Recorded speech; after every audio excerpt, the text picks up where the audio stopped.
Hi, welcome to the Divorce Allies. It's Monday again, and we're back.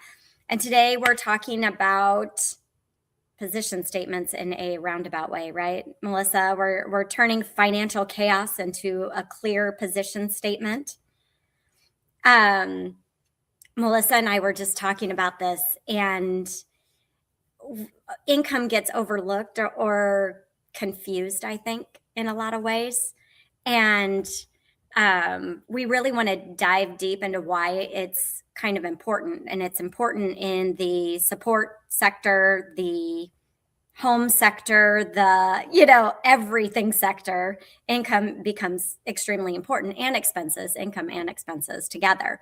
But I just want to ask one question before Melissa jumps in today.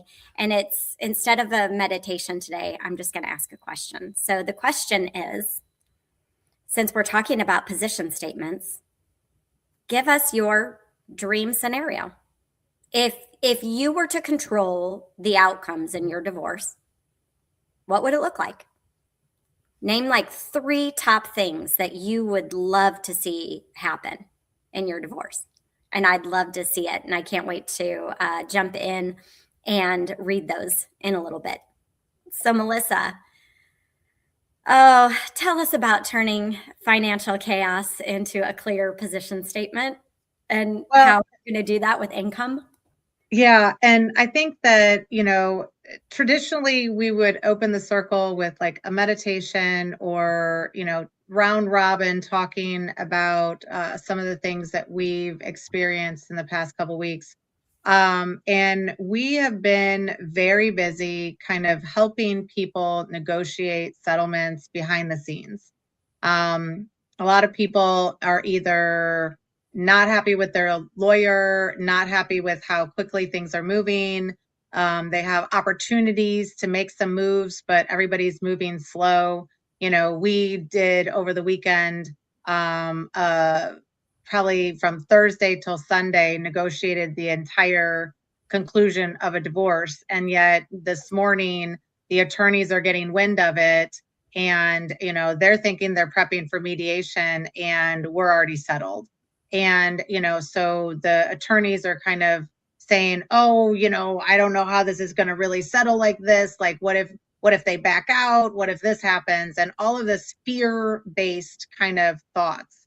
And, quite frankly, that is where we typically go with divorce. We start being very concerned about what's happening. We get very confused, fear of the unknown, fear of what's going to happen. And so some of this is really starting to take control over what is the response or the reaction.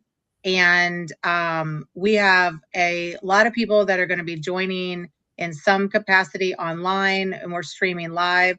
So if you have any personal questions that you want to ask us, I'm going to put in a number that you can text, because as we go through this process, talking today about income and alimony and support, you can text 557-500-1740, because we are going to run some simulations of what support could look like based on income, because Emily and I have been working a lot with the fact that the income analysis also funnels in to the house analysis.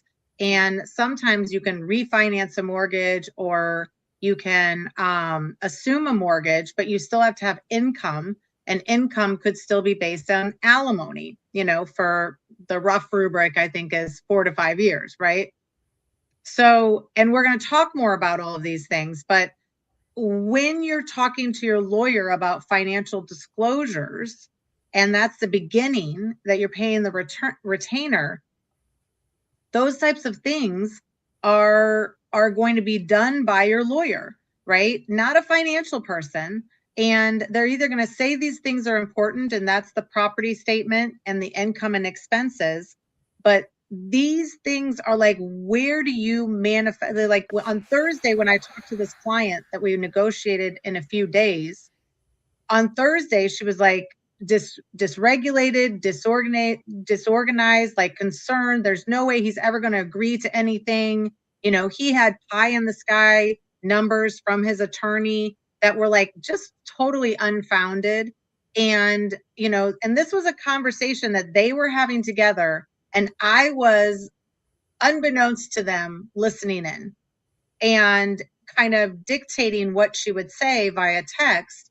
And so there was no way that she could have had this conversation because he delved into the emotional side of it, trying to trigger her, even told her, well, if we're going to have this conversation, I need you to be calm, and you're never calm when we talk, right? So those are going to be some of the things that we need to work through. And the numbers help you get a little bit clearer. The position statement helps you get a little bit clearer. But what it does is it pulls you out of this kind of sort of chaos of, I don't know what to expect. I don't know what I'm going to get. I don't know, he's not giving me numbers. She's not sharing the information. Whatever it is, if they could prove their position, they would give you the documents. So if they cannot prove it, because the psychology of what happens is they talk to a lawyer and the lawyer says, hey, oh, you had that house before marriage? Oh, you had that thing before marriage? Well, let's make it separate. Oh, you never did anything to keep it separate? Well, let's change the history to show what we want to show so that we can prove a different position. So they don't have the data to support it, or they would give it to you. They don't properly give you discovery. Like, all of these things are the true chaos of dealing with a toxic spouse. So when we drill it back to, okay, well, then they never said it was important for me to talk about my income and expenses. I think my tax return is incorrect. I think that we always had tons of money. Why does my tax return say that we have no money? Well, real estate can create losses, right? It can negate income.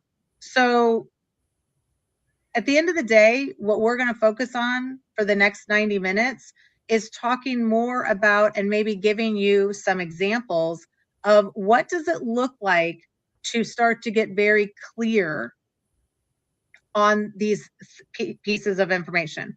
What does it look like to start to understand, why do we want to be more thorough about looking at our own income and expense statement? And if you're a member, you would have received in our email how to save 10K, which starts to talk you through income and expenses, and starting to look at a budget, starting to look at what your needs are, starting to look at what the house costs and what the expenses are that are going to be going forward. Your lawyer is going to give you drastically different information on how to keep your expenses at where they are so that you can get the highest support payment. We're realists, and we want you to know, like, what is it that you are currently earning? What is your earning capacity? Because the court is going to assign you an income. Even if you're a stay-at-home mom, is going to say that you could make something, typically 25 to 35,000. If you're on a coast, it could be even more, but you're not receiving that income, right? So then what is the support payment? We're going to pull up family law software. So if you have a situation that you don't want to post a comment in, which I get it, and as a member, if you enter into the comments and you want to enter in a different name when you come in, you can exit out now, enter back in with that same link, and just put in a different name in there, whatever it is. This is confidential, but if you want to text that number, I need to know your state, your income, his income, and I can put that into the calculator, and I can show you what the base alimony, how we figure out alimony. If we don't have anybody that gives us their specific information, don't worry, we're going to run some simulations anyway, but it could be good for you to know your own situation and what it would look like, because every state is different. There's a calculator for every state. And it's also based on the length of marriage. So that would be the only like 23 years, 5 years. And a rough rubric is like half of the length of the marriage, unless it is over 20 years. Then sometimes that is going to have a different rule around it. Now, all of these factor into when Emily's looking at, can you keep the house? Could you refinance it? Could you assume the mortgage? You're still going to have to go through this process of seeing if you can get the loan. Everybody thinks it's based on your credit score, but it's based on income, and income could be from support. So, and so all of those things are important, and how you frame it up to, like, and we're always focused on mediation. We're focused on negotiating a settlement offer, so how you frame it up logically is different than how you frame it up for court, how you frame it up to go to trial, right? So that's an expert witness. That is like legal testimony, depositions, and all of that. This is settlement concepts, right? This is how do you take what you know and figure out what an alimony piece would be. And it could factor into child support, and we'll talk about that. But child support is a little different. And then how do we combine it with the property statement, right? Because we got to figure out what side are we going to put the house on. And we'll pull up all of these spreadsheets. We'll kind of walk you through. We're going to take some guidance from the members if they would like to talk, or we're streaming live to YouTube. So, if we have any suggestions, and then that delves into the position statement. So last month it was getting very clear on what you want. Emily's question is about how do you envision the future as sort of manifestation, right? How do you create the reality that you want to go through? So this person that we negotiated their settlement this weekend, I asked her on Thursday, I said, what if it could be easier? What if it could be easier? What if we could be settled by Monday? And she's like, oh, not possible.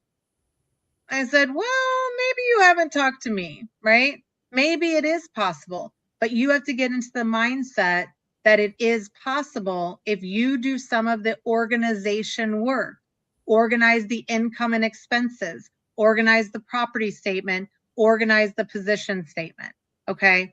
All of these things are the keys to a settlement offer. And over the next couple months, we're going to be going deeper into the negotiation strategies, deeper into the property statement, which is probably going to be, maybe a little bit next week and then the following month. But today is getting very aligned and clear on the position statement, which is your outline of all these things. But Emily can tell you the house is going to be a key aspect. Even if you have a business and retirement, they're going to say, well, you keep the house and we'll figure, like, we can keep you on the mortgage for a couple years, and then we'll sell the house in a couple years and split the equity. You might want to have the house and the equity. Could you have the house paid off, right? Could you receive retirement or other assets that pay off the house? Can you negotiate that they pay off the house? All of those things come down to income and expenses. And maybe, Emily, you can talk about a little bit more about how does income play into how you're determining whether they can keep it. Because most people are like, well, my credit sucks, or I've been a stay-at-home mom and I don't have any income. Like, how would you address that in that case? Yeah. I mean, my credit sucks. That's a completely different topic than income. But and we can talk all about credit one day if you want to, because I literally could go for an hour and a half on credit alone. And credit is a factor. It's a major factor. But it's not just the score that's a factor. It's the genetic makeup of your credit and what's going on with it. Do you have foreclosure, bankruptcy, collections, liens, judgments? Is your balance up to your limit, or all of those are factors and they all affect the score. Do you have new credit versus old credit? Sometimes that is a factor in even getting qualified for a loan. You may have to wait that out and let it season for a little while. So that's credit, and credit literally one day could be a whole topic. Income is a completely different story. So income, it's okay if you have been a stay-at-home mom for 20 years or whatever. It doesn't really matter, because if you are receiving support, we have what's called, in lending, we have what's called the 636 rule. So the 636 rule is if you collect, so post settlement agreement has to be signed off by the judge, all that stuff, unless you have temporary orders. So I'm going to throw all these caveats in here, but let's just say we don't have temporary orders and you're going to get support after the settlement has been signed off on by a judge. You have to collect that support exactly as written in your settlement agreement. Exactly. So if it's due on the 15th of every month and it's $1,200, we have to see it go into your account, $1,200 on the 15th for 6 months in order to do a conventional loan. Now, government loans, and those are nuances, but they have a different rule. It's like the 336 rule. But not only do you have to collect that for 6 months before we can do a loan, but you also have to have that support go on 36 months after you close on the loan. So what if it takes you 6 months to buy a house? What if it takes you, 2 months to get a refinance? What if, so there's all these scenarios. So what Melissa and I have kind of drilled down to is, the 636 rule already is 42 months. So if you only have 3 years of support, you don't qualify. That income doesn't qualify. Not necessarily you don't qualify, because what if you do have income? But that support income then does not qualify if you only have 36 months, because you already need 42. 6 months plus 36 months is 42 months. Now, if you have any other time, sell a house, look for a house, refinance a house, whatever, then you need to add more time to that. So 48 months is kind of cutting it close. 60 months is kind of a sweet spot. It's a really nice place to be. You've got lots of time to do all those things. And that is for spousal support. Child support works the exact same way, but you have to be careful of the children's ages, because they can age out of support before your 36 months continuance rule applies, right? So then you might have to have tiered child support. You may have to have this, that, you might want to make sure that your agreement breaks down each child and what they're worth, which sounds terrible, but that's basically how that works, because we're going to have to go with those lower numbers. And if you tier your spousal support, we only count the lowest tier, unless that lowest tier goes on for 5 years, and then, or, other tiers go on for more than 5 years. So there are general rules of thumb when qualifying for a mortgage with support, but there's also nuances to every single one of those guidelines. And so, yes, you can use support as income to qualify for a mortgage. If you are assuming, refinancing, or buying,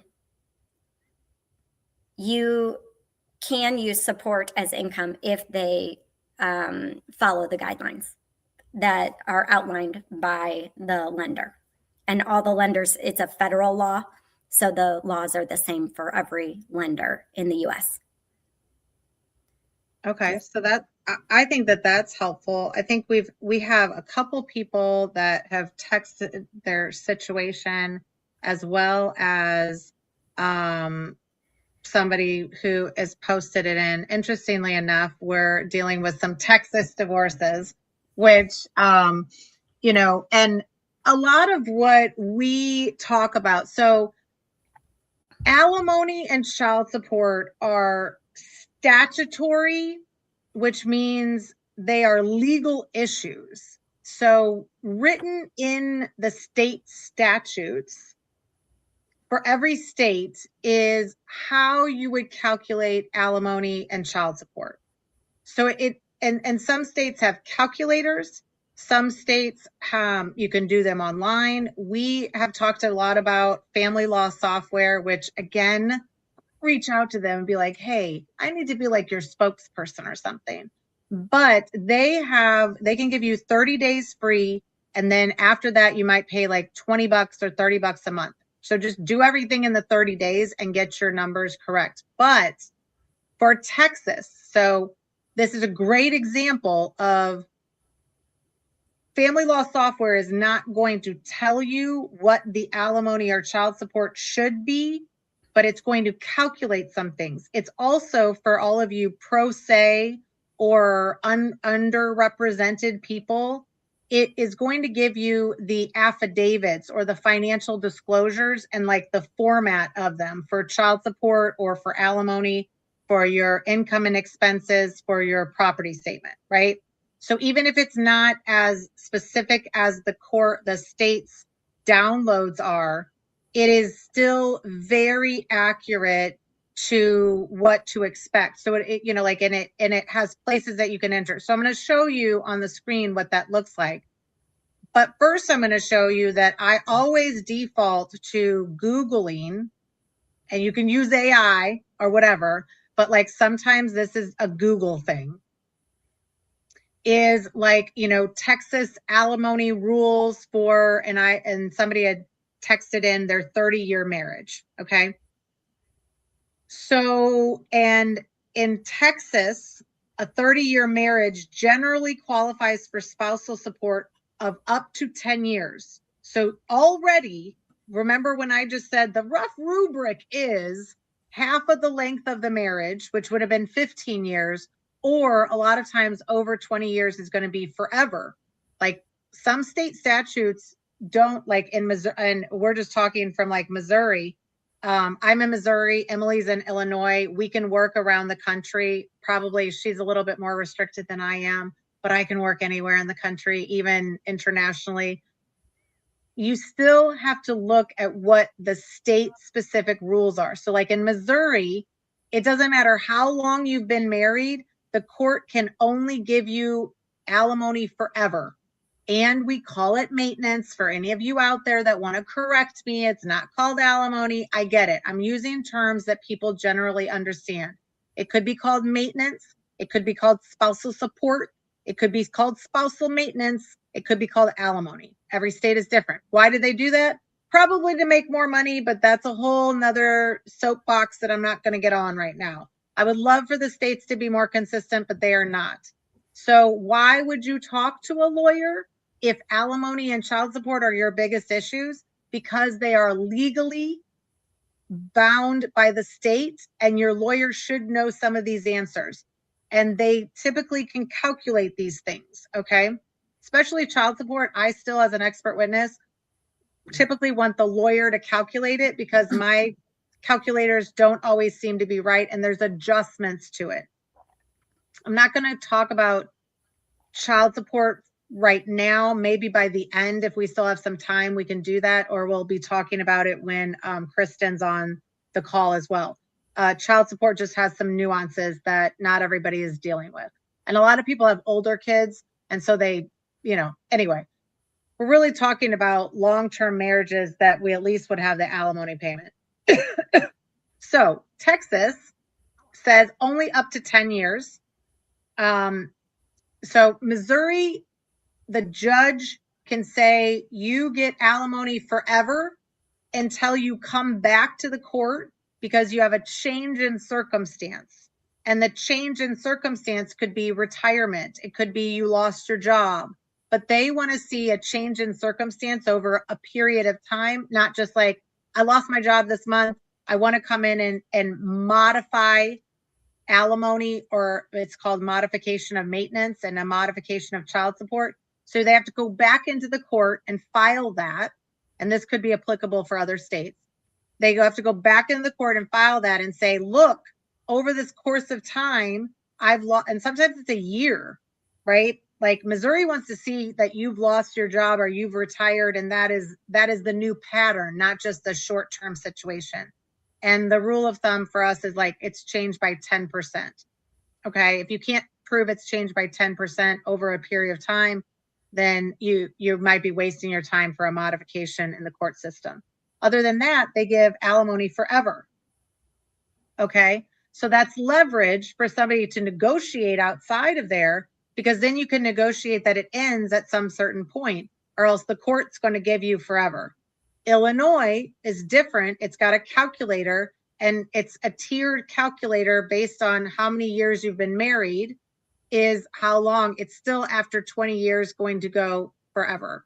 So again, Texas, because there's a couple people and we're going to run a couple scenarios for Texas, is only up to 10 years. And again, I'm relying upon Google right now. You could put it into ChatGPT, and I'm hoping it will say the right answer. But anytime you use ChatGPT, lawyers and professionals are going to be like, oh my gosh, don't use ChatGPT. It's so wrong. It's so incorrect. It probably is still 75, 85% correct. What you would do is then talk to a professional, right? So if you're going to run things about your mortgage and it's like, well, this is what it says, then you talk to somebody like Emily. You book a strategy session, you book a consult, and you talk to the professional. You book an hour with your lawyer, and you come in and say, okay, this is what I know. Is that correct for my situation? As opposed to saying, hey guys, what's my alimony going to be? And they're like, well, what's your income? What's your expenses? And now you've burned through that hour just talking through the logistics, where we're going to kind of talk through, how do you have some of those things ready? How do you, right now, I'm going to talk to you about what the numbers look like. And then you would go into your lawyer or go into a strategist and say, hey, is this correct? Right? People put together their settlement offers and then come to me and say, okay, look at this big picture. Is this correct? And I'm like, maybe good over here, not so good over there. So you're sanity testing AI or any sort of online calculator to make sure you know. But information is abundant out there. So you at least need to get 75% of the information so that your strategist call or your lawyer call is more efficient. That's part of how you can save money in this process, right? And you'll write down your questions so that you're going in and just like, okay, what would my alimony be at this rate? What would my alimony be if they retire? What would it be if I have disability? Like, all these factors are very specific to your situation and make a big deal. They also are very specific to what Emily does. And she has calculators that she runs internally where you can sit down and say, okay, well, let's look at these different options. Okay. Mediation is about running option analysis, so that you go in and you're like, okay, here's my 3 options. Which one is going to be best for me? Yeah, and in the divorce mortgage planning side of things, like my spreadsheets or whatever, we're kind of sometimes working backward into what you need for support in order to qualify for the house, based on, the factors outlining the home. Could be income, could be, it definitely is credit report, debt, current mortgage situation, all of that good stuff, taxes, insurance, all that good stuff. But, we have there's a orange line that kind of tells you everything you need to know. And it's basically, are you going to be making enough, or how much support are you actually going to need? And are you going to be able to get that? So, and is it comfortable? All those things, right? So our spreadsheets work really well together to kind of come up with what factors are going to come into play. And, everybody kind of buys a house thinking that they're going to stay in it forever. I know. And when you get through this divorce process, we are looking at kind of like a stopgap. Like, okay, what are you going to do for 5 years? Like, if you can lock in alimony for 5 years, and you can now assume the mortgage or refinance the mortgage. What happens after 5 years when you don't have that money coming in, right? Then do you have a plan to sell it? Which a lot of people do. They want to downsize because maybe that house was too big anyway. Now you're going to sell it, and you could take that equity and go buy something outright so you don't have those expenses. But we have to start thinking in kind of like these chunks of time that would be kind of a laddered plan, right? And getting the house in a negotiation process allows you to then go and sell it if you want. You don't have to tell them that you're going to sell it. Sometimes that even changes the negotiation because they're like, well, if you're going to sell it, then I want to keep it. A lot of times there's not enough money for one person to keep the house and keep the business and just give the retirement. Because if you get the retirement, you don't have any cash flow. Okay. So you need some sort of money to make earnings, or you have to live within your income analysis. So sometimes the option might be to sell the house and you both get some equity and then you both get some retirement. But if they still have that business, there's a value to the business. We're not going to go into that because that's a little bit more complicated, but that'll go down the path. So for Texas, the payments are capped at the lesser of $5,000 per month or 20% of the payer's gross monthly income. So like the situation that somebody texted about was, it's a Texas 30-year marriage, and the person makes $250,000 a year. Okay. So if we're at $250,000, and I'll pull up the calculator as the family law software as well. But in this situation, we take 250,000 and we divide it by 12, and that's about $20,000 a month. So 20% of that is about $4,000. So they're capped at $4,000 per month in general for 10 years. So that didn't require going to a lawyer for it, right? But now we have to also understand that the statutory piece of alimony in the state is that you have to prove inability to meet your needs, right? So now what are you making? Well, this person makes about 50,000. So that is going to go into this calculator of you can make some money, they're making some money, and sometimes that will be then like, okay, they could pay you the 4,000, but if you're making 50,000, right, per year, which is about $4,000, now you probably have to prove that you have $8,000 of expenses every month, which may be easy to prove, right? But you can't just make it up. So you're going back to your bank statements, you're pulling and downloading it from the bank, the past 12 months of activity, and you're looking, now you're going back in. This is a financial disclosure at the beginning. What is your income? What are your expenses? What are the utilities? What is and so that's where I like family law software. So I'm going to show, let's see if I can creatively show my screen. And again, I'm going to always tell you to pull your credit report from the annualcreditreport.com once a year for free, all 3 bureaus. Get a really good idea of what is on there, and that will also help with expenses as well.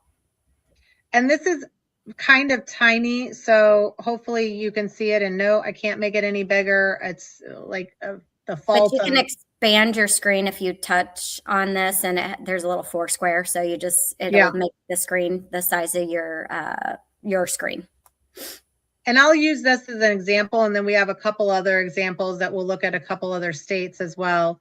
But like if traditionally the wife was making 52,000, the husband's making 250,000, and we go into and this is family law software. You go in and enter the data, and we say that there's no alimony for the moment. What that results in is it shows you what your taxes are going to be, and this 7 right here says the percent of combined income. So the wife is making 20%, the husband's making 80%. So the inequity is what the courts are trying to even up.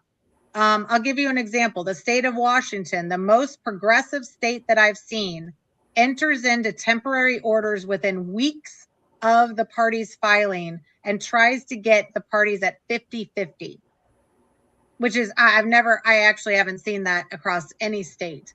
For the most part, in Missouri, we're trying to get you to like a 30-70 or 40-60. Okay. So somewhere between that 30 and 40%. So this is at 20, this is at 81. Now, Texas is completely different. Texas is going to just look at the 20%, so the 4,000. So if we go in and enter 4,000 of spousal maintenance, okay, and then we go back and look at that support, we're now at a 40-60, okay? So again, in my rough rubric, that gets us to it. What we don't know, based on the research, is what impact does the wife's salary have on that sort of simple calculator, right?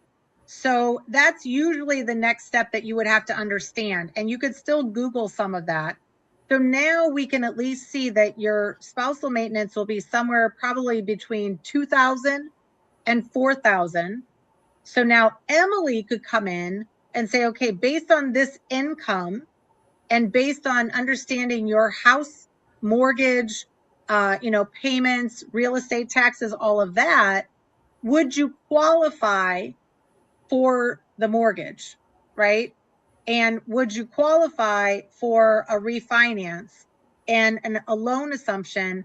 And Emily, if because I think that a lot of people misunderstand the loan assumption, and then that's going to allow me to like recalculate some things. Gotcha. And read a question. But like for loan assumption, can I just automatically get the loan assumption immediately?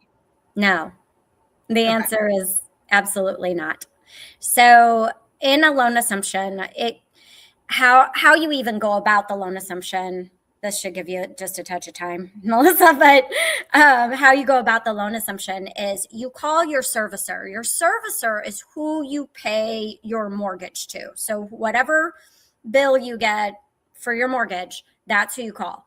And if you have a government loan, meaning like if you're a veteran and you have a veteran loan or some other type of like FHA, that may sound familiar to some of you, or like a rural development, something like that. Those loans are automatically assumable.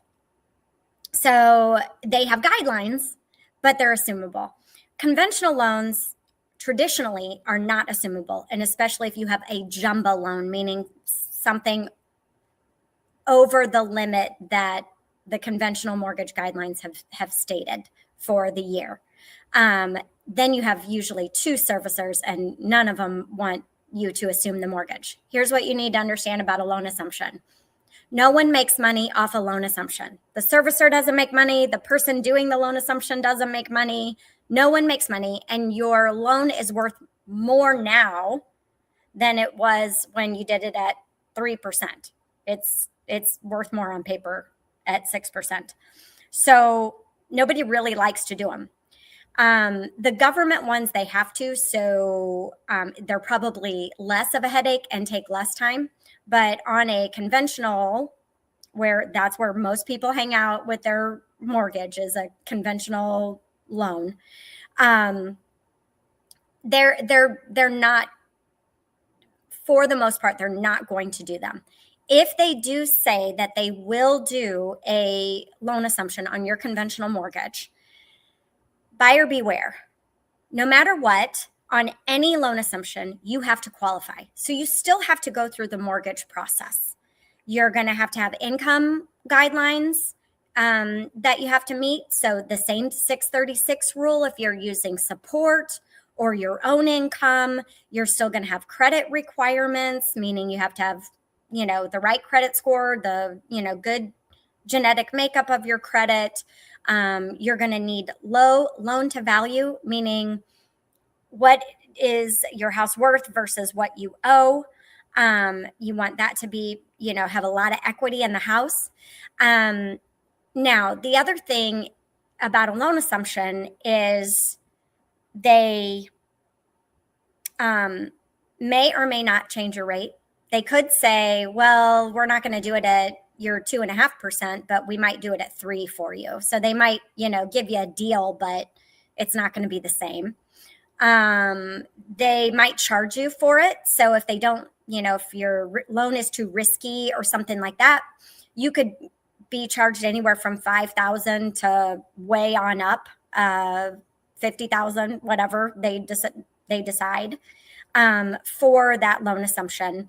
And then just understand that this could take, the last one that a friend did, I think it was 9 months was her process, and it was her full-time job. They will tell you all the documents that you need. If they don't, and you usually have to FedEx it, so it's really expensive to turn in the documents. It's not digital most of the time. They make it kind of difficult. And then if they don't like something, they'll just stop in the process. Like they'll just turn you down and you'll have to start again. Well, think about what I just said. What if you only gave yourself 90 days to do a loan assumption? You might be out of luck. And then you're also, if you do decide to throw in like a year or something, then you're tied to this person for a year. And if they have any, this person you're trying to divorce, if they make any mistakes with their credit on the mortgage or anything else, you could be at risk. And then none of you are doing anything but selling this house. So, and then you have to go and renegotiate that settlement agreement again. So there's a lot of factors involved in a loan assumption, and the timing is it's very all over the place and up in the air. It could take a really long time, and they could make you start over several different times. So you just have to be aware of people's willingness to do it. It's probably not going to be a quick process. Does that help, Melissa? Yeah. Well, I just think that, again, we're trying to give financial advice that has to do with numbers that you're going to negotiate in a divorce. And it should be combined with the legal advice that you're also hearing. And you have to start understanding what is going to be right for your situation. And so a lot of this is just, thinking about all of the different options and what it would look like. I think that we had somebody in the group kind of talking about their situation is with disability. So yep. 19 years of a marriage, I'm awarded at least 7 years spousal support, receiving his income is 75,000, my income is 32,000. And, like a whole bunch of other things happening. Yeah. And I'm familiar with this case. And it's funny because the legal in this case is completely different than the mortgage guideline. Completely. Because she is the only person on the mortgage and the only person on title. So to us, she needs to do not one thing. And unfortunately, in her situation, there's some other factors that could prohibit her from being able to complete the mortgage process. And so there's if they tell her that she has to pay him equity out of this house, it could produce a much larger problem. Right. Well, and this is where I think when you have like disability income or difficult to prove income, you're going to have a spouse that is starting to tank the business, pay themselves less. You're going to have a spouse that becomes underemployed, claims that they're going to retire, does retire, takes an early severance package. Like everybody's going to try to do things to manipulate the income. A lot of times the court could look at a 3-year average of the past, unless something drastic has happened. So there's a lot of manipulation in this area for income. And sometimes you have to start facing just the hard truth is nobody's also going to enforce the payment of these amounts. So if you get an award for some amount per year, like in this particular situation, we're still in Texas. And if we're looking at, Texas and saying, okay, well, he makes 75,000, right? And can only pay like 15,000 a year, that's about $1,200 a month, right? So is that going to be enough? And is that person going to pay? And for, the 10 years. So what you're trying to do is settle for what that would look like. So if that's $1,200 per 12 months and for 7 years, what is the present value of that? What is the value of that now that maybe it's worth a couple $100,000? Can you take some other assets? Can you say, okay, well, you relinquish the equity that you have in the house or the farm, and you don't have to pay me maintenance. So that's going to be when you waive maintenance or alimony, you're trading it because, like just this base example, let's say the court would say $1,250, which again, we're not even factoring in her 32,000. So that, this is where this becomes very complicated. And you need somebody to be running the numbers for you. We're kind of giving you examples. So let's say that's $15,000 a year, for 7 years. And that's not how we would calculate. That's $100,000. So is there $100,000 in the equity of the other stuff? That means you would say, okay, I'm not going to pay you out of the house, but you're not going to pay me spousal support. Now you have to go back to, can I live on my own income? What about Social Security? In Social Security, if you've been married for 10 years, you can either go on your Social Security or half of your spouse's. That's not a situation that you have to tell your spouse about, and there's rules around it. And that, again, is just a rough idea. You can easily go to the Social Security Administration and talk to them about it. But if they're currently in arrears for spousal support and it's been a headache to get them pay or caught up, if they don't have an actual job where they're a W-2, there's going to be, you would have to file for a garnishment through the court. Child support is a different story. The child support services people will sometimes go after child support. But again, if you negotiate this and they're paying you directly, you're not taking in child support through the court system. You're not in child services. They can't just go, grab his money because he now has a new job. So a lot of what we see on TV or movies is not the reality of how this court system works. So for spousal support, there's no police that are going to go say, hey, you haven't paid this amount and you're in arrears. Now, the other thing that happens on the mortgage side is you don't have consistency of how that's being paid. And so that could affect you getting a mortgage or getting a loan because they're not going to be consistent over time, and that's going to prevent you. So when you negotiate that you refinance the house in 6 months or 12 months, that may not be rational or even feasible, right? And your attorney is not necessarily going to know that. They're just going to be like, well, this is what we normally negotiate. You need to negotiate based on reality that you might need 3 years to do that. And then you might need to stipulate, I need 3 years and 6 months or 12 months of it, you are paying that alimony at a regular basis by the 5th, by the like however that is, so that that's in the language of the agreement. So again, I think that everybody thinks, well, my lawyer should be taking care of that. You got to get that out of your mind that anybody should be taking care of anything, right? Your lawyer probably barely calls you back, right? Because you don't have enough money to pay them. you've already gone through your retainer, and they're just not interested. And you call them about every single little detail, and they're not making money off of you. Okay? Like, let's just be honest about it. So you have to do some of this work in the background. Okay. I've basically been living off my own income the entire marriage. I'm making adjustments to my expenses. Now, where you would argue is that you have paid from your money, your earnings, that mortgage.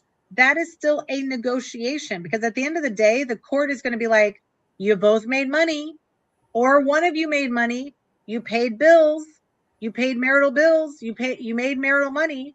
They may not care how those bills got paid. Like, you might not be able to get credit for that in the long run. And your attorney might be like, hell no, you're not going to get credit for that. It's a negotiation, right? You're going in and saying, I contributed this. Now, in some states, the contribution after the date of separation is important. In some states, the income that you earned after the date of separation is important. Okay. Not all states care about that. Missouri and Illinois don't care about that. They're going to go towards the trial date is the ending date. So if you're still making money, you receive a bonus.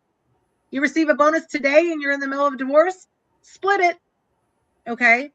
So you have to start facing that this might be a reality of getting more independent, but taking more assets so that you can waive maintenance. If you're concerned about it's going to be paid, then I don't want to sell the house and give them half of the cash.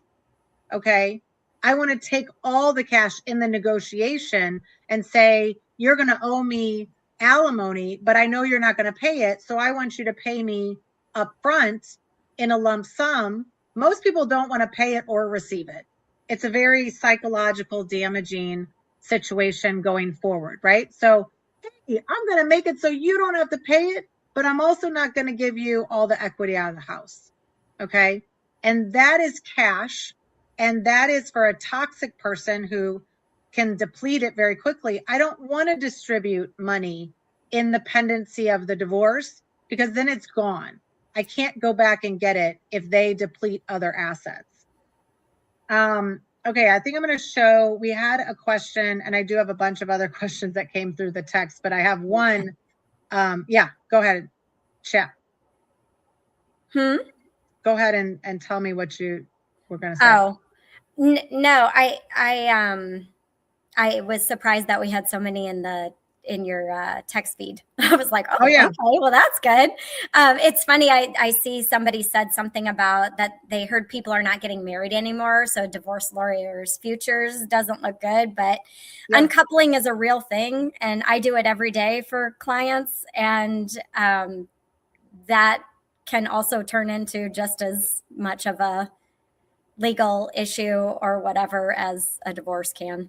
So I mean, maybe not. I mean, I don't know. The divorce process is really toxic and draining of funds. Like, I mean, why are we doing what we're doing? Because we want you to go around the system, right? You still have to know what the court is going to do in these situations, because alimony and child support are things that you could still go to court. You could agree on everything else, but you can't agree on support payments. That could be the one issue that you actually go to trial for. And that happens around the country because there's so much manipulation in the income. Like, if you own a small business, you're manipulating the income. Like, I don't trust any tax return of a small business owner. Like, they don't report all their income. They report too many expenses. It shows that they make nothing. I mean, I've had millionaire clients that report $10,000 of income on their tax return, right? And their mortgage is $10,000 a month, right? I see it every day. Yeah. Every day. So, but at the end of the day, you then have leverage if you can say, hey, you didn't report our taxes correctly. So, like, you don't want to go to trial for this. Let's agree to it. But you have to know what the court system is going to do, and they're typically not going to even it out 50-50 forever. So like this is a situation where somebody texted in for Missouri, which again, I'm not making these up. So I didn't just pick my state because I like Missouri. But they have 92,000 of income coming in. They don't have a mortgage. Everything's paid.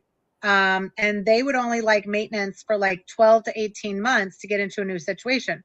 Well, again, your leverage is the fact that Missouri is going to give it to you forever. Okay. You've been married for 40 plus years. They're going to give it to you forever, but it's going to be based on this 92,000. And this is, I'll show it annually. I did it on monthly. So this is 92,000 that he's earning, but what are you earning? They're still going to say that you could potentially earn 25,000. So this already puts you at a 2476. So that could mean that there is additional few $1,000. Like let's go with 2,000 because I think that that's where we would get it to. So that's going to get you to $2,000 a month is going to actually put you over 50%. So that's not going to be a reality. So the reality is if you own different pieces of land and property, are you splitting the property? If you're splitting the property, you could go sell the property and have money to go start anew, or they need to pay you out of that property. And I would not necessarily agree to just be paid everything over time. I would say, no, I would rather liquidate some of the property. Then you have to understand whether your state or a judge would force liquidation of a property. Not all states do that either. So, I mean, this is a ton of gray areas that you really have to run through a bunch of different scenarios to understand what is going to be a rational situation. So is it $1,000? And again, you're like, hey, I don't make $25,000 a year. I know, but they're going to impute income to you. So it's income imputation, which means they're going to say you could go out and get a part-time job or do something for $25,000 a year. So now we're at $1,000. The alimony is at $1,000 a month. And this gets you closer to a 40/60. So that I would say is probably going to be the limit somewhat in Missouri. So now you look at $1,000 or $12,000 a year, even for 5 years, that's $60,000 to $100,000 that they would have to pay you if they go through the court system. Now, the 92,000 that you're receiving, some of it's from pensions. Is that a splittable asset? So if that's a splittable asset, which you're receiving 60,000 from pensions, then that means you would earn 30 and they would earn 30 and you would split that pension, right? They would still have the Social Security, and then you would split the income. So that's where it's really a 90-minute session with us. We would run all the numbers and say, you know what, it's going to be better if you just get some assets out and you waive maintenance because you don't want to continue to deal with them. Now, just wanting 12 to 18 months based on a 40-year marriage, no, that's not reasonable. You shouldn't accept something like that. You should, run the numbers so that you can get a little bit clearer. Okay. We also have somebody who is in California and they're in a 12-year marriage. So California, we know a little bit more about because we've done several cases in California recently. And I actually traveled to California for a child support matter. That was a hot mess. The only thing that I can tell you in California is that when I was in the court, the judge was not in control. The Child Support Services, which is like CSSD or something like the Child Support Services Division. And I called her not a friendly name because she was miserable, but she advocated for the children a lot. I think I called her Mrs. Trenchbull or something from the Matilda movie. That's why I was laughing. I'm like, you called her Mrs. Trenchbull. I mean, at one point she was like, I don't know why Melissa's even in the room. She needs to leave. And I was like, ma'am, you're Child Support Services. Like, I'm the business valuation. Like, simmer down. but you have to understand who the players are in the room. And child support services is an advocate for the children. And she was very much in control. At the end of the day, the judge did not calculate what the child support was. She looked to the lady and said, Mrs. Trenchbull, what do you believe the child support services is? Okay. And that was who determined child support services when we were there. And we did not even have a hearing. We just did it all off the record, which was complete chaos. So in this situation, you have 12-year marriage. That is a short-term marriage, right? So you may only get 6 years of alimony or child support. A lot of times the date of separation in California is important. And all of these things are still legal things, right? You still have to go sanity test this with your lawyer, but we're just giving you big picture. You might only get 6 years. It might start, like if they've been paying it right now, you're on the clock. That's ticking. If you're in the system for 3 years, like it's ticking. This person filed a motion for contempt. He's $25,000 in arrears, plus another 35 in pending orders. I just hired attorney number 3. It's been 2 years. He forced the house sale early, so that was done and the money's gone. See, I just talked about that. Like, I want the money to put in stay escrow. That's put what it in escrow is the key. And is he in arrears for spousal support or child support? Because even, and I was going to say this earlier, if you're in arrears for child support, you're not getting a loan done, by the way. Not at all. Like, we're going to make you get on that payment plan. We're going to make you do all this stuff before you can even think about doing a loan. Mm-hmm. So now receiving, different story. Also running up $80,000 of credit.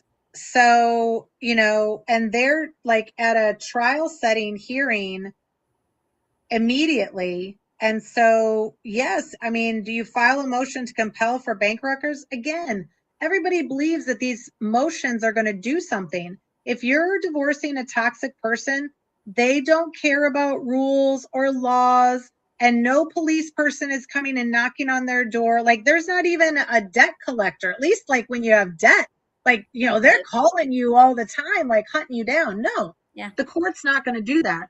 So I think that what you have to do is try to shift, and they have a 13-year-old. And so, like, I think you're trying to shift the debt that they accumulated the debt. So to keep it over there, get your name off of it. Odds are if they created debt, in the pendency of the marriage, it's on their name and not yours, but that's not always the case.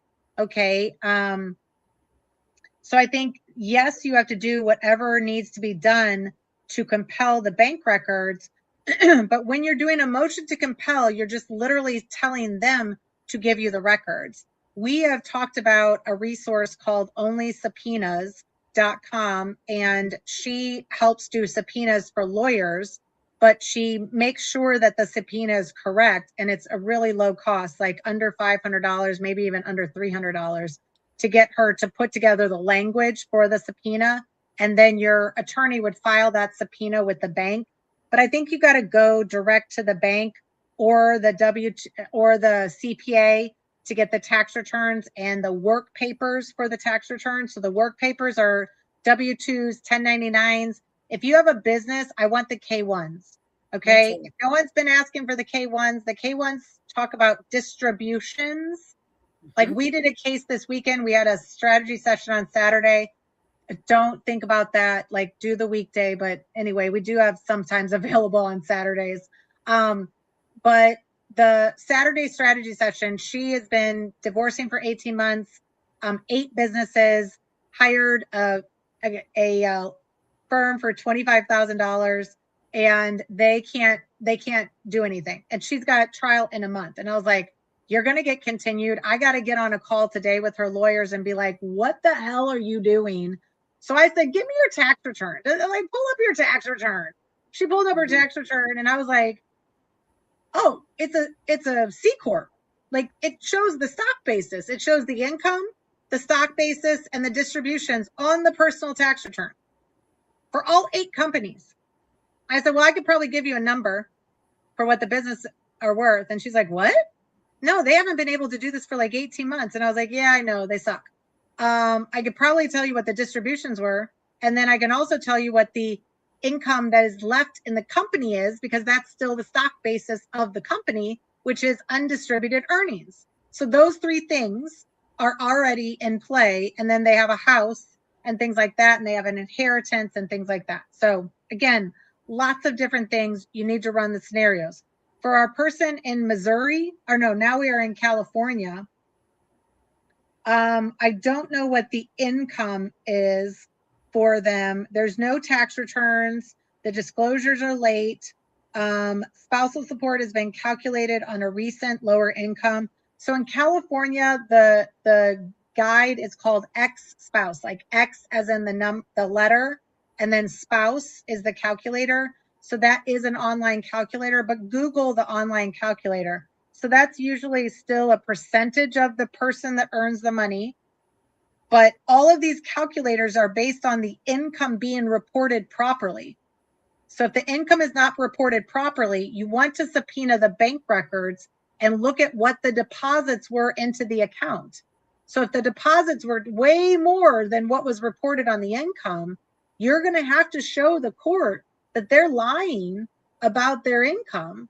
And there is an IRS issue typically in that situation. So that's where you would want to negotiate as well. But that's still leverage in the situation.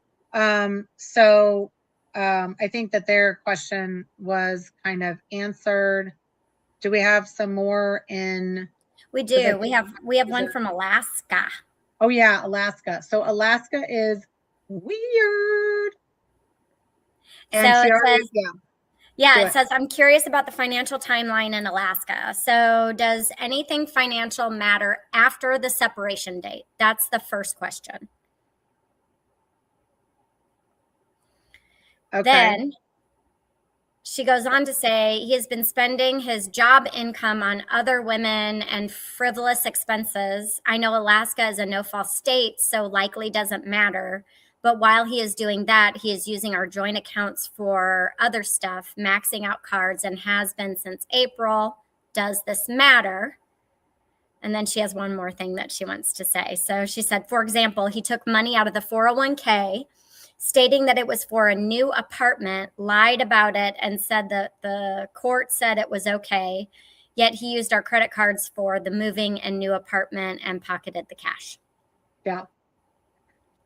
So lots of things to unpack for Alaska. So Alaska, where Washington is like, let's even everything out immediately. Alaska's on the other end. And this is a good concept called rehabilitative alimony. So most states were created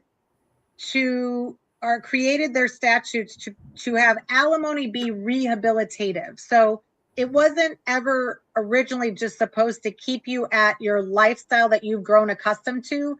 That is for the movies. Okay. That is on TV. That you're not like, if you've lived in a penthouse, it doesn't mean that your divorce is supposed to create that you can still live in the penthouse.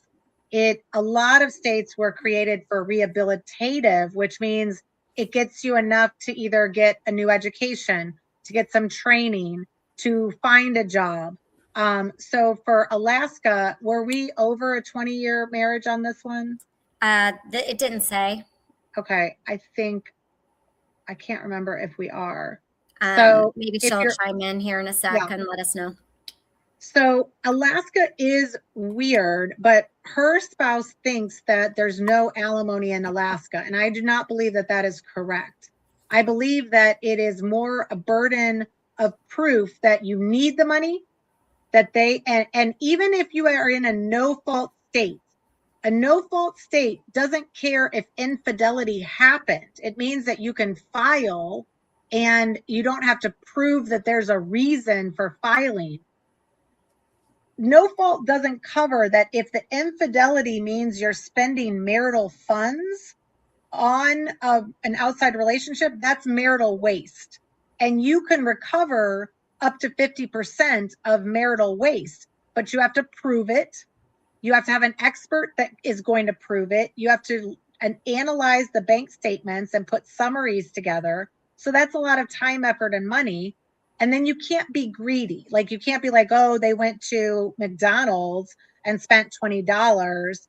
And the court, I've had so many judges, oh, it's so infuriating that they're just like, Melissa, so he went to, and these are judge mediators sometimes. That's why they talk to me like this.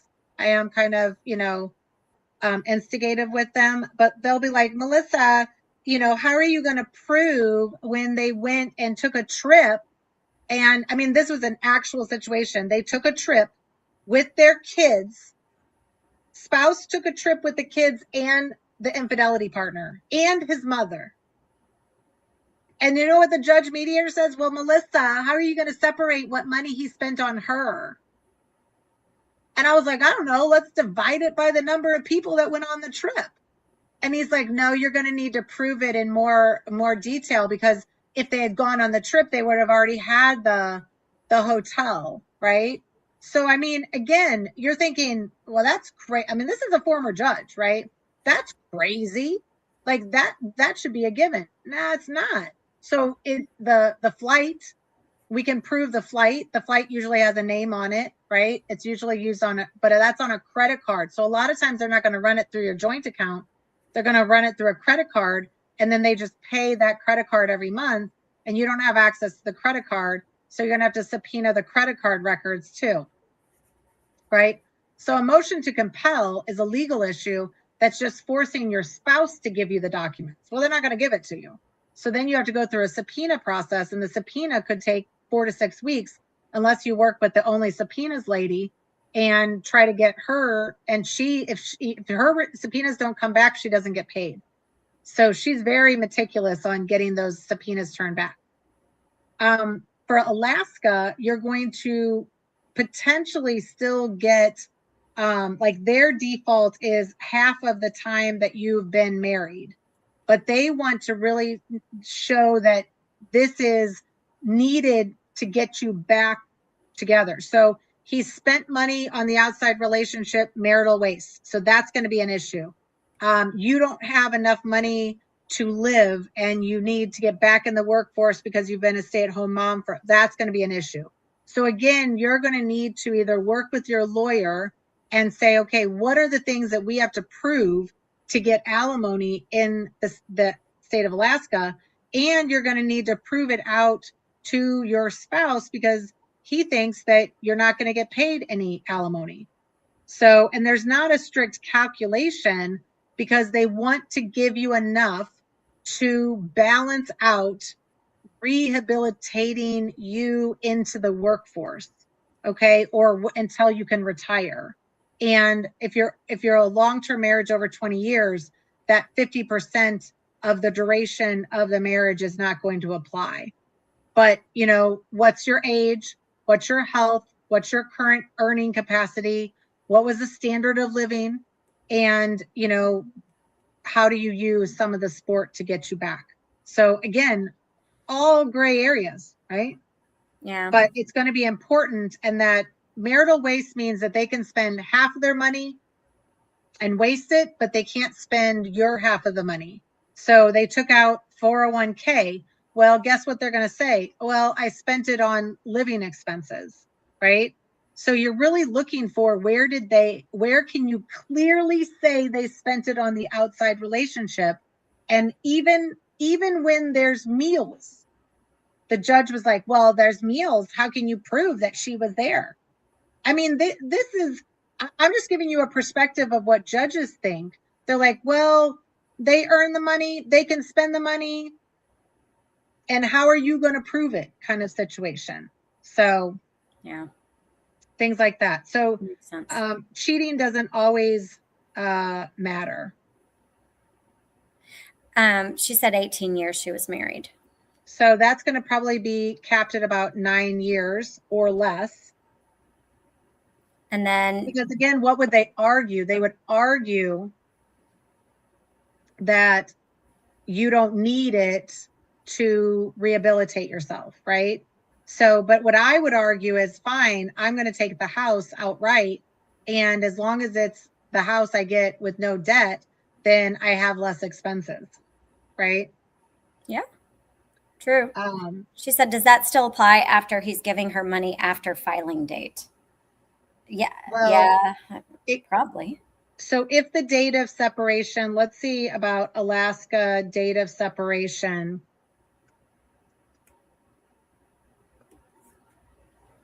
Because the judge, isn't the judge going to just require that you still have to prove that the money was being spent on that partner? Well, so date of separation is still a legal issue that it establishes like the cutoff for separating property, potentially separating debt. In some cases, it's when the obligations for child support or spousal support start. So yes, if he's been paying certain money, like the date of separation would have started that payment, that clock started ticking at that time. It also means like whatever you had at that date is what you split. So if he depleted it afterwards, you would still go back to the number that was in the 401k, and that's the number you split. You would still go back to the number that was in the bank accounts, and that's what you would split. If he Okay. acquired more debt afterwards, that's his debt. If he spent his money afterwards on an outside relationship, that's his problem. The areas that it's like patriarchal or against the woman is that in some states, if you cohabitate, then you don't get alimony. Like in Illinois, it's an important issue. If you cohabitate, it could even during the pendency of the divorce, it could create a situation where you don't get alimony or spousal support, right? Or if you get remarried. So that's why you're sometimes negotiating that it just lasts for a certain time period and you can cohabitate or get married and it doesn't matter.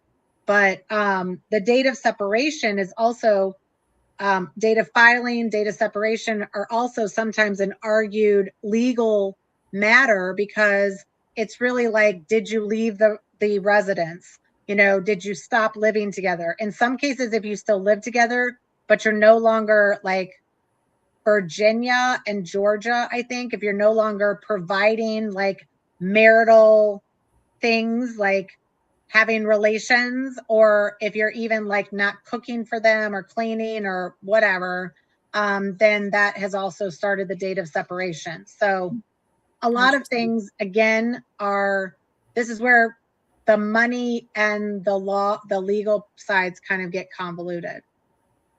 That's helpful, though. We have another person that says, can you provide some insight on what happens when both spouses are already at retirement age? I mean, that's in the gray divorce sector. And I think one of the issues is it's still going to be looking at income. So if you guys are both on disability or Social Security or pensions, are you going to be splitting the pension and then each of you maintain that income? But yeah, I mean, you have a situation where it was probably hard to live off of both of the incomes, and now you have to downside. That's where the guide that we put out, the save 10K a month or whatever, is talking about like lowering your expenses. Like, you might have to relocate into a housing situation that is not like what you're used to because you can't make the money go further than it's going. And those are, oh, you're still working. Well, if you're still working, it's still based on the income of what you can earn. Like we have a lot of doctors that like retire and still do consulting.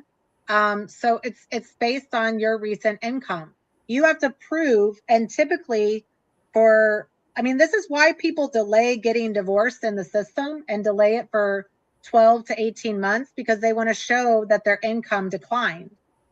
So, because a lot of times the court is going to look at a 3-year average if you have consistent earnings. If you have like a decline, you can start to see them. I would argue it's not the most recent year, it's like an average of the past years. But if you continue to see a decline down and you're in the pendency of the marriage, it depends on it. Does that mean no hope for alimony? No, it means it's a calculation of what you're both earning. If you guys are both earning similar money, that's going to be the issue for alimony. That you guys are earning like similar income. Like we have a situation where over the course of the 12 months, this person was pro se, and the attorney said, go get a job. Go get a job. And she got a job and she was only making 30,000. They're like, no, you need to get a better job. Okay, well, now she got a better job at 50,000. She's in California. Now they're like, oh, good. Now we don't have to pay you child support. Because it's a calculator. And the more you make and the less they make, and the more you get to this even keel. Now, for child support, just because you make similar incomes, child support is based on the number of nights that they are with one parent or not. So now you understand what the manipulation is. If they're with you 70% of the time, you're still going to have child support payments. But that's because that's part of the calculator. So why do you think everybody wants 50-50 time? So that they don't have to pay child support, right? So if you'll stop working in the next year or two, the court cannot look prospectively or proactively to the future. They have to look at what's happening now. So that means that if that person has to pay alimony, then you go towards the begin, like then you say, okay, well, when they retire or when things change in the future, that person is going to have to come back and file a court hearing for a modification. So if you if you negotiate a settlement, you negotiate for things to happen for a certain period of time, and then they could go down after a certain period of time. But you would also negotiate in that agreement that if you take me back to court to modify this, you pay my attorney's fee. So then you have a prevailing party clause in the agreement that says, if you want to take me back to court for any of this stuff, you pay me the fees for the court or the attorney's fees. Yeah, right? I've been looking for that a lot in settlement agreements. They're finally kind of starting to write some of that stuff in. But like if right it's now, not in your agreement, you should. Well, and right now you should be able to use joint money to pay for your lawyer. But if you're cut out of the joint money, then you're racking up debt. And if it's post separation, then that's your debt. Yeah. And you're going to get a certain amount of money from the marital funds. And now they're just spending marital money, right? So all of the factors, it's very complex and it can be easily manipulated. Yeah. Which is the problem, which is why we want you to get to a settlement offer a lot faster, because you stop the bleeding. You stop the retainers of the lawyers. You stop the retainers of the experts. Like my person who has trial in a month and has paid $25,000 to valuation people who said that they could not provide a valuation for any of the companies, and I could do it very quickly. Like, that's just like there's so many people that I've had go back and say, go get a refund. Go refund the money from those people who have not done nothing, right? Or get half of it back. Go look at what did you sign? Did you sign a non-refundable retainer? Because my retainers are non-refundable because I provide value within the first 90 minutes of talking, okay? So that's just a given. Did you sign a non-refundable with them?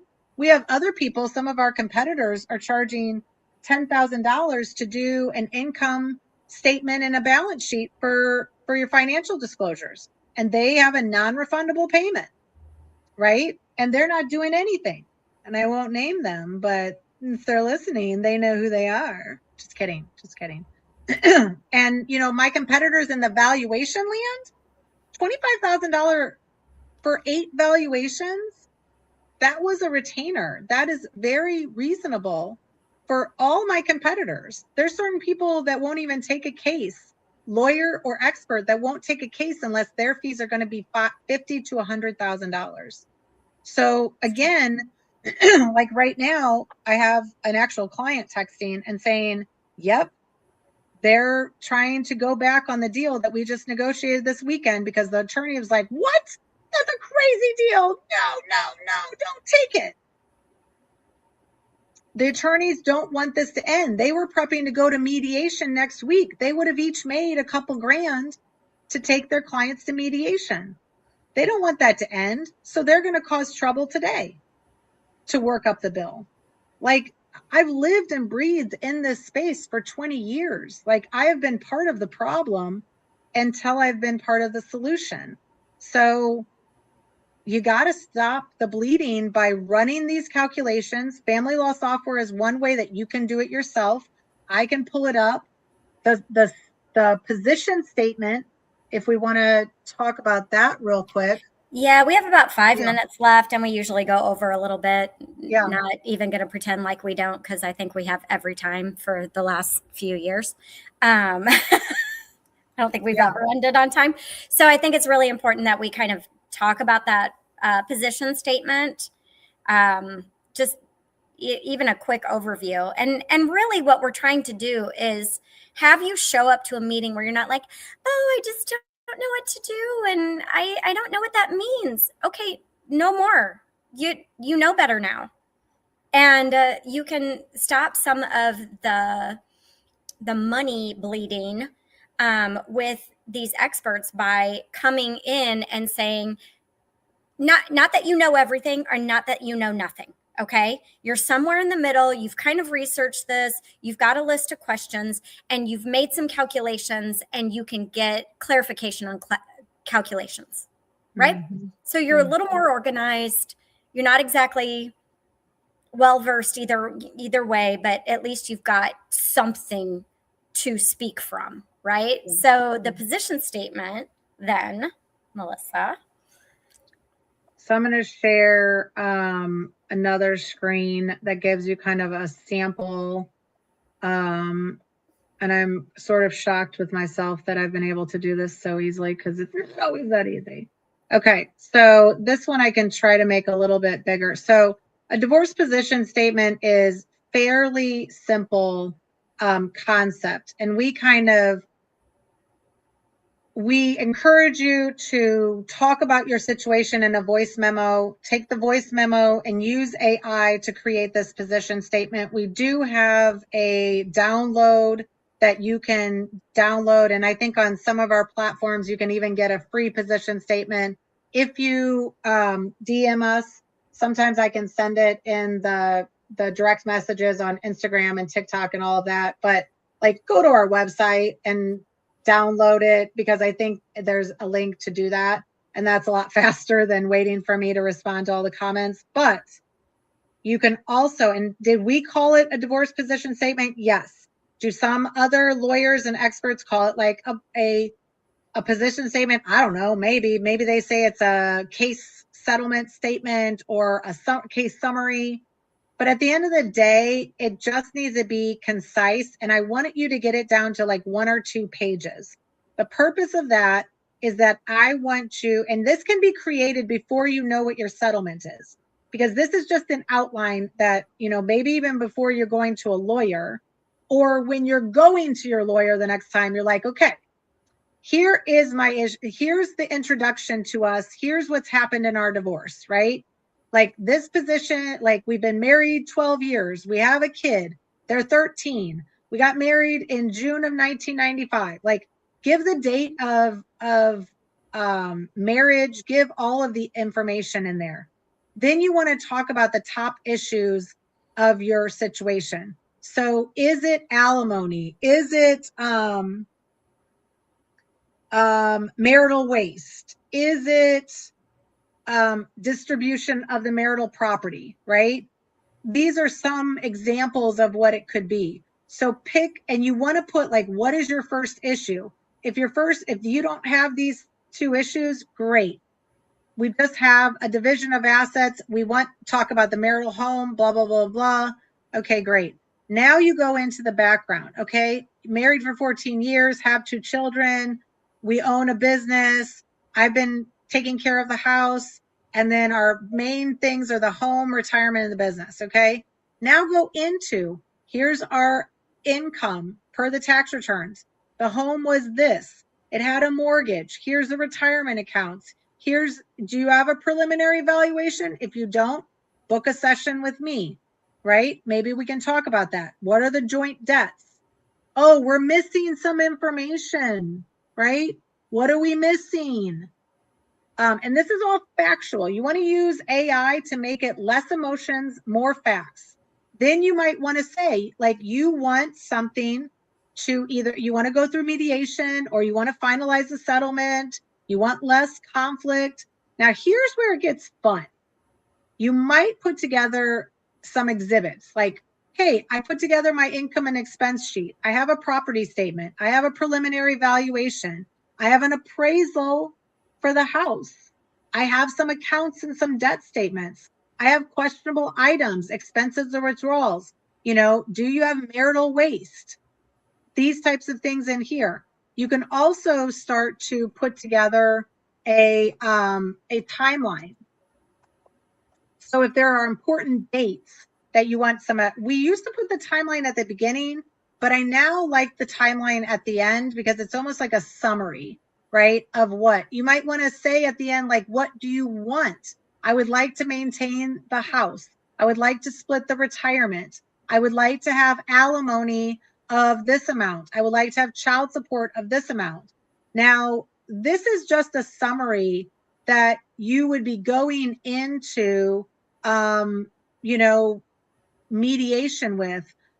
If you create little talking points, you want the talking points to represent phrases that the mediator could use in order to sell your position. So if you guys disagree on what the house is, then yes, the house appraised for this, but you know, there are repairs.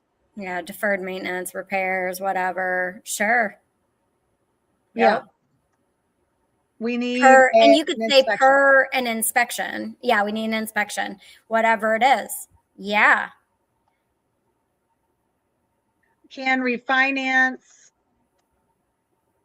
if alimony is 5,000 or more for 5 years, right? Yeah. So again, you're trying to create that this is a position. Now, if you have infidelity, abuse, or anything like that, and people are on the fence about this, I say you list it like in here in a bullet point fashion, either in the timeline or in the summary. You know, and it's just very like I always forget how to spell it. Infidelity. Whatever. Whatever. Started correct it. in 2023, right? Police have been called to the home on 2 occasions. I don't need to tell you, and again, a lot of us are already in this divorce process. You can say those 2 things. You don't need to tell me a lot more, right? You don't need to tell me a lot more. There is an order of protection on me and kids, right? Yeah. So these are types of things that if you're going in to meet with an attorney, these are important issues that they are aware of. You know, depletion of, you know, 401k has been depleted in last 6 months and 150k, right? So again, how are you summarizing some of these things so that an attorney, a mediator understands the depth of your issue instead of you saying and talking for a half an hour about these issues? Because these are all big issues. Now, what you're doing in this, especially if you're using it for mediation or your attorney, what do they ask you about in there? What are the first questions that they ask you about? Because those are going to be the important things. If you go even here and they start to look at this and they're like, oh, you have a preliminary valuation? Do you have a copy of that? Yes, here you go. Oh, you have a division of the house. Do you have an appraisal? Yes, here you go. Do you want to hand them a 50-page appraisal? No. You want to hand them 1 page or 2 pages. One is the one that has the number on it, and then the second is a little bit of the you know, it talks about the house and a little bit more. And for a business, the same situation. So you want this to be very simple and very easy. This is the next time that we talk about this. We're going to go into depth. We wanted to first start with income and expenses. The position statement is like big picture. What is the history? What do you want? What do you need? If you talk about income and expenses, then you're going to figure out what you need, right? If you're like, well, I don't have any documents, I don't know anything about the finances, you need to get your tax return. You need to get your tax return either from the IRS or from your accountant. Mm-hmm. And you need to get started in some of this process. So again, if you're a member, you have received information on how to create the position statement. If you're not a member, you should certainly join. It's only $22 a month, and then you get information every week. So like this week, we're going to send out a little bit more. We can send out that example. I'm actually going to make it a little bit better because I don't really like how it is. So I'll give you a little bit better version. We improve everything like every week, it feels like. And so I don't have a version right now. We created that a few months ago and I already think it's garbage. So I'm going to create it a little bit better to talk towards some of these things. If you want the guide, it is available, online. You can purchase it. We also have a guide to the position, the settlement offer. That's our spreadsheets. And so you might want to consider starting there, and then book a strategy session. If you are confused by all of this stuff and it's complex, then if you need to talk about the house, go to Emily and you can book a session with her. If you need to talk to me about the full financials. And what I do in the strategy session is and so does Emily, we pull up the spreadsheets, we start populating it. Hers are very proprietary. So she's going to have to run it through the session. Mine are proprietary as well, but then I typically give them to you because, or at least in PDF, so that you can use it for your lawyer or your team. You have I can give a PDF as well, but it is proprietary. But that's the thing, and also know that if I'm sitting there in your session, I may say, oh, we're going to need to bring in Melissa, right? Because you have a business or we need to do this thing or that thing. And she may do the same. So we're not just looking at, one thing. I'm going to stay in my lane, but I might say, okay, well, we need Melissa, financial planner, this thing, that thing, your accountant, whatever. Cause you might have a capital gains issue that you need to discuss, and that's not my lane. So, and most people are not doing this. Like your team is probably not doing that. You probably have a lawyer that's telling you, well, I can do all of these things. I can figure it out for you.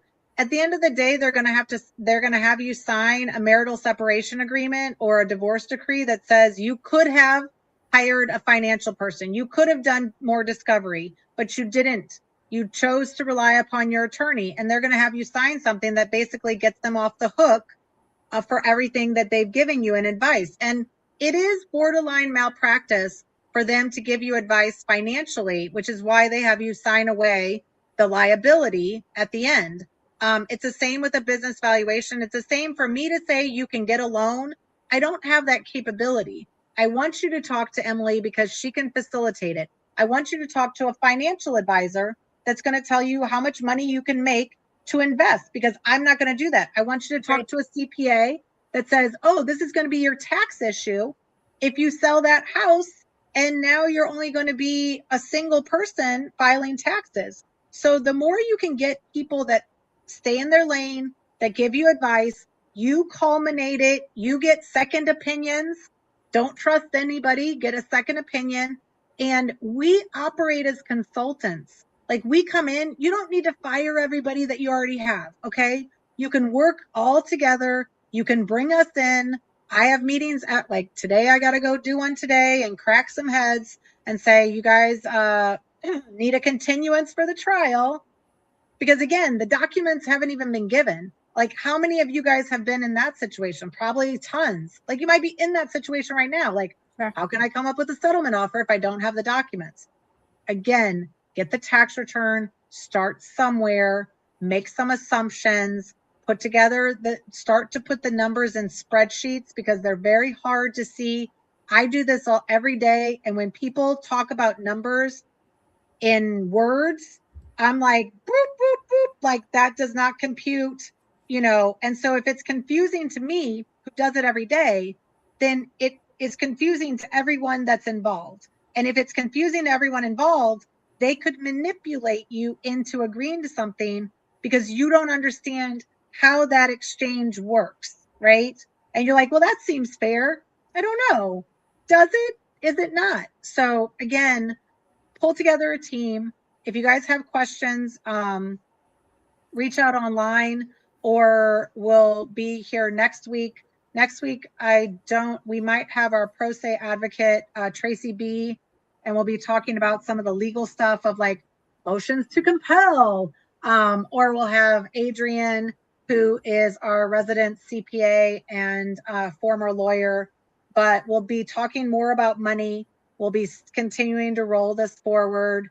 But we may have a legal person as well. Anything else, Emily? No, I think we've covered most of the bases. If you aren't a member, I'm sure we'll be releasing how to save 10K somewhere, maybe on the vault. We do have not only the Divorce Allies website, we do have the Divorce Vault as well. And though that has plenty of resources that you can purchase for your use. And again, setting up time with Melissa or me or one of our other allies is always a good idea. Involving those experts that stay in their lane is crucial. Yeah. And we had one final question, which I'll go ahead and answer. To offset spousal support, is that something that goes in the spreadsheet too? Yes. I mean, we sent one out today before we came on here because God forbid I don't do 800 things before we even start this. That it usually we're putting it at the bottom. So we're looking at a lump sum spousal support, or we're looking at a payout. So those are all the calculations. It's a lot of scenarios. Negotiation is a lot of looking at various scenarios and then figuring out which is the best one for you. What's the first offer? What's the second offer? Where do we expect they're going to counter offer? And so that's where we really talk about it's a chess game, or it's a game of like any strategy game of checkers, chess, whatever you want to play. It's just one move at a time, but you kind of have to know like what are some of the ways that they're going to move and what would I do, right? If they keep the home, if I keep the home, if we sell the home, like that right there is 3 scenarios, right? And it could be 3 maintenance scenarios or alimony scenarios. It could be 3 scenarios of splitting the pension or keeping the pension. And then you have a payout of maintenance, which means you get that payout in the version of an asset. Okay. So there's a lot of ways to look at it. Booking a strategy session probably gets you a lot further for your situation. If you're a VIP member for the Allies, which means you're paying $222 a month, you get an hour with Emily or me or Kristen or Anna. So Kristen covers a lot of the parenting plan issues and custody matters. And Anna talks a lot about like the side hustle. Like, how are you going to go make money? Because guess what? Our financial picture sucks. This deal sucks. They're burning everything to the ground. Like, I'm just going to spend more money in the court system. Well, guess what? You just might need to go make money. And we kind of show you how to make money online based on the tactics that we've used, because obviously you're all here, probably based on some of those things that we've done online. And when you download our products, you'll understand that those are things that you could create out there as well. So if you have any questions, reach out. Our email, I think, is, I'll put it in here, hello@thedivorceallies.com. At the very beginning, you saw the phone number. That is the Divorce Allies phone number. Probably a lot of people have my phone number too, which is perfectly fine.